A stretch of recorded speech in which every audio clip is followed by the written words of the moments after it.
Good morning all. एक कहानी सुनाता हूँ आपको। एक बार एक राजा ने बोला, मुझे ऐसी कहानी सुननी है जो कभी ख़त्म ना हो। राजा ने इच्छा जाहिर की तो सारे दरबारी, सारे मंत्री ऐसा कथाकार ढूंढने निकले जिसकी कहानी कभी ख़त्म ना हो। कई विद्वान आए कथा सुनाने, हर किसी की कथा कहीं ना कहीं जा कर के ख़त्म हो रही थी।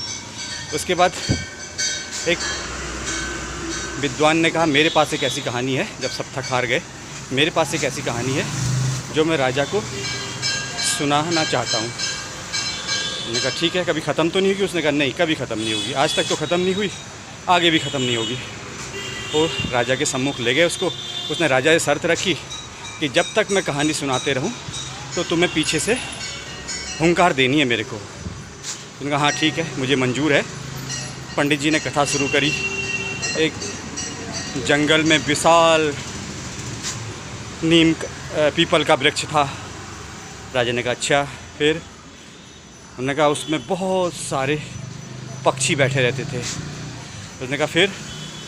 उसने कहा एक शिकारी आया, उसने बंदूक से गोली चलाई और सारे पक्षी फुर। राजा ने बोला फिर? ना थोड़ी देर बाद वो सारे पक्षी फिर उस पेड़ में आके बैठ गए। राजा ने फिर, शिकारी ने फिर बंदूक चलाई। राजा बोला फिर? विद्वान बोला फुर, सब उड़ गए। धीरे धीरे कहानी का सार ये हो गया, राजा बोलता फिर और विद्वान बोलता फुर। राजा बोलता फिर, विद्वान बोलता फुर, फिर फुर, फिर फुर। तो राजा ने कहा कि क्या है ये? उसने कहा साहब, ये वासना है जो फायर होने पे, पेट भर जाने पे उड़ जाती है और फिर थोड़ी देर बाद भूख लगती है, चाहे वो तन की, मन की, पेट की, किसी चीज़ की वासना हो, पैसे की। तो ये वासना कभी ख़त्म नहीं होती। थोड़ी देर शांत होती है, फिर नई शुरू हो जाती है, थोड़ी देर शांत होती है, फिर नई शुरू हो जाती है। तो मैं कहना चाहता हूँ दोस्तों, ये तो ऐसे ही चलता रहेगा।